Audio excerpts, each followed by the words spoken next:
what we're doing is we're utilizing the existing edge or the lip of the new cap that we put on, and that little relief that's underneath here hides the edge or the grid work of the ivy. A little dark in there to see. And what we've done is there's tabs and receivers, hooks and receivers that are on the outside edges. So here what we've done is we've done the loops or the receivers left and top, and we're working in a left to right pattern to follow the whole cap of the wall, and then from there we'll do the rest of it on the way down. Now, in order to ensure that we got up as high as we could, we've cut the tabs off of the back of one of the rows. So here you can see these are the receivers and these are the hooks. So we've cut all of the receivers running off, so we've got a clean edge to work with, and those receivers, which are now gone, allows us to get right up underneath this level. Now, one of the things that I like to do initially is I like to use these metal lath sharp point screws. Now, they won't rust, but what it allows me to do is to drill into this, screw into this pressure treated wood. I can make any adjustments. If we make a mistake, I can back the screws out and adjust it. Let's see if I can find some here. There's a screw hidden in there. That's the one right there. So I can always back these out if I need to. Then, once I've got my entire run in where it needs to be, and I've got a straight line the whole way, then from there, I'll take staples, and I like a heavy-duty stainless steel staple. And I'll just use like a heavy-duty staple gun. I'm using, in this particular case, a DeWalt, in various locations throughout the middle to pin it once we know that we've got it in our permanent location. Again, we're going to start from the top left, and we're going to work our way all the way across to make sure we got a straight and level run. Now, there's different ways you can do this. This is just quick and easy, and a preferred method that we like to utilize.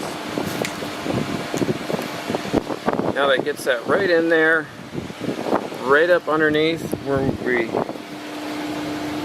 need that. See, it's right up flush underneath that cap, and then we push up the ivy back and it hides it.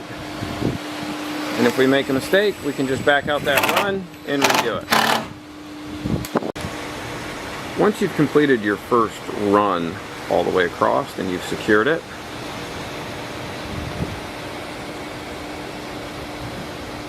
and we've only ran a row of Tech screws only across the top and nothing else has been secured. From here, we're able to then immediately start running our second row, which we'll do the same thing. We'll go left to right. We secure it with the hook and loops in the top and to the left. And you can see as the movement on the entire wall, it hasn't been secured yet. Now this part goes pretty quickly as you're able to either do this by yourself and work in a tandem team, but running your second and third rows until you almost get to the ground before you have to cut anything goes very quickly. Once you've got everything connected in place, you can then go behind yourself and start stapling or screwing it to the wall and locking it in place. Now that you've got the wall done, and none of this is secured, it's all loose, and the reason why we want to do that is that you can see it here, we're working along the beach and it's shade right now, and tomorrow, which will be up in the 80s, the sun will come up and it's going to basically shine on this the majority of the day, and it's going to heat this up and make this expand. So what we're doing is we're just leaving it loose. And along the bottom, we're figuring out, just doing our single run. And in between the grids, we're just snapping the tops to the bottom, but we're not doing the in-between sections. Because what we want to be able to do is flip those up and make some trim cuts so that we get it flush to the grass. And here, all you need is just a pair of construction scissors. And you can see how the extra material is just sitting there on the grass. So we're going to push this up against the wall to where it starts to fold over on itself, and then pull it back, and we're going to lose this one grid right here, or this one little square in this tab. So we're going to cut along here all the way to get it to fit. Very similar to what we did here. Or if I flip it over, you can see we made those cuts. And this is why we do not fasten this particular part just yet, is because we want to be able to flip these over in panel sections to make our cuts. Because this is going here, there was considerably more material, as a full grid in a row going this way. Now we've cut into the row, and we're now cutting into as it gets skinnier as we go up. So just take your time, go in sections, and we've only got a little bit more to go.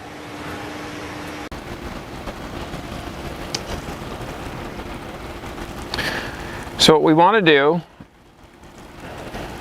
is we're just going to pull these back and out of the way. That way we've got clear access to get in to the backing of the ivy, because we don't want to obviously staple any of these in or to the backing or to the wood, because then that'll change the overall look, and we want this to obviously look as natural as possible.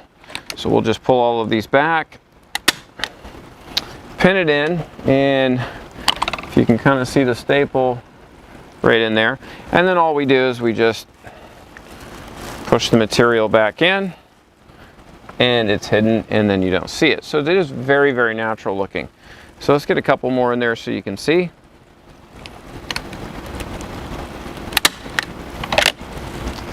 Pins it right in there, locks it in, and again we just pull that back. And this will go for any of the ivy that we're doing. So what you want to do is just pull these out of the way.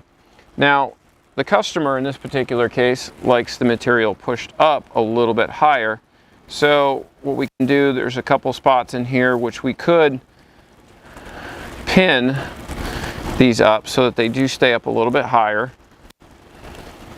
So it gives it a sporadic, more natural look. And then all we would do in order to do that is we'll just pull a couple of these up,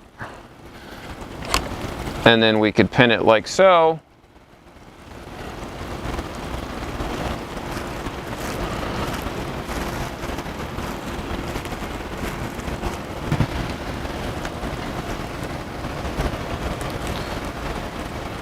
Now we'll just continue to work our way down the line, making sure that we're secure.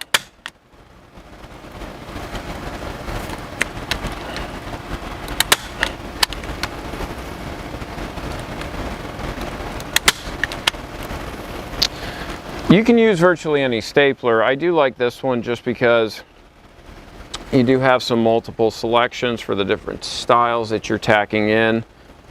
And obviously we have a bit of a power setting here. So I've got this turned all the way up just because I really want to make sure that I get my staples in there.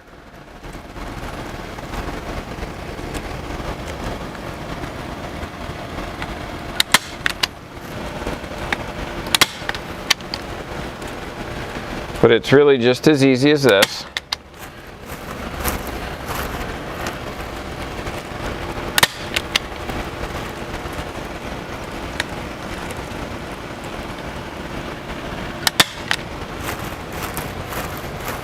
Staples are hidden, and it's a very nice and natural look.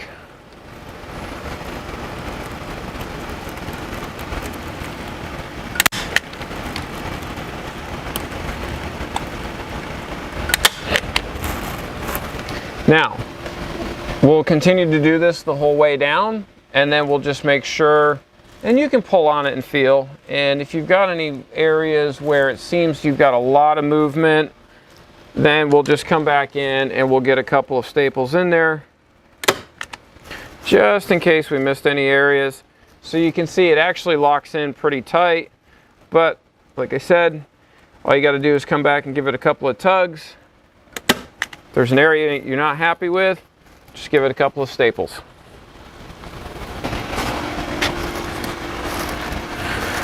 Okay, so I'm just going to walk this area.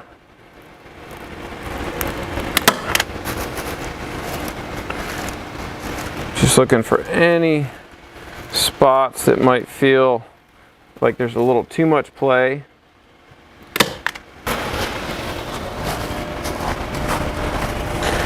Another thing you can do is just come through and tap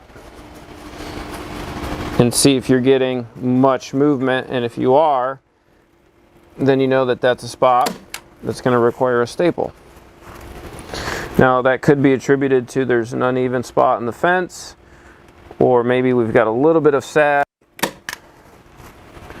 but typically where you're fine and we got a little bit of a bow here, sometimes your fencing can be off, so which is okay. So just come by, give it a couple of taps, see if you're seeing any movement, and secure it.